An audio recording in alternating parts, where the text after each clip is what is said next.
Kapatid! Bring me. Bring me Bible verse. Meron ka? Tara, dito tayo, dito tayo. Huwag tayo sa initan. Ito, hawakan mo to, kapatid. Bigyan mo ko ng favorite mong Bible verse, kahit apat. John 3:16, For God so loved the world that He gave His only begotten Son, that whosoever believe in Him shall not perish but have everlasting life. Wow, ang galing ah. Sige pa. John 14:15, If you love me, keep my commandments. Genesis 1:3, And God said, Let be light. There was a light. Genesis 1:1, and Genesis 1:1, In the beginning God created the heaven and the earth. Wow, ang galing. Sige, kapatid. Sa tingin ko talaga nagbabasa ka ng Bible. Saan pinanganak si Jesus? Sa Bethlehem.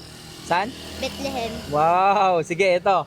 Bigyan mo ko ng 5 pangalan na favorite mo galing sa Bible. Exodo, Matthew, Mark, Luke, John, si Jesus. Wow.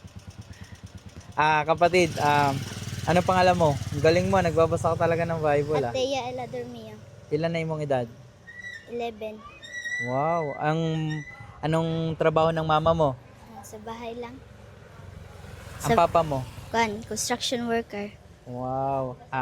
Kapatid, anong gusto mong sabihin sa parents mo na pinalaki ka nilang merong salita ng Diyos?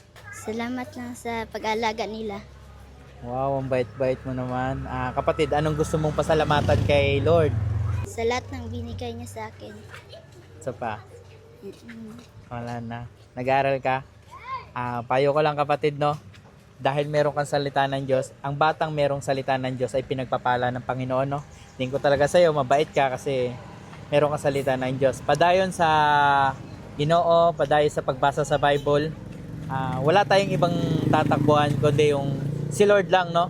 At pag may problema ka, pag may problema yung pamilya mo, may mga dumadating struggle sa inyo, pray ka lang, kausapin mo si Lord. Open your heart, kausapin mo siya. Ibe-bless ka pa ng Lord. Dahil dyan kapatid, meron akong bibigay sa'yo. Galing kay Lord to, ha? Yan, bigay mo to sa parents mo. Eto, tapos bigyan kita ng ano mo, dagdag baon mo. Yes. Ingat ka kapatid, padayon sa pagbasa ha. Susunod na magkita pa tayo, mas marami ka pang Bible na ibibigay sa akin. Okay? Anong gusto mong sabihin sa mga kabataan na walang hilig magbasa ng Bible? Anong gusto mong sabihin sa kanila? Magbasa sila ng Bible. Wow, sige, bye-bye.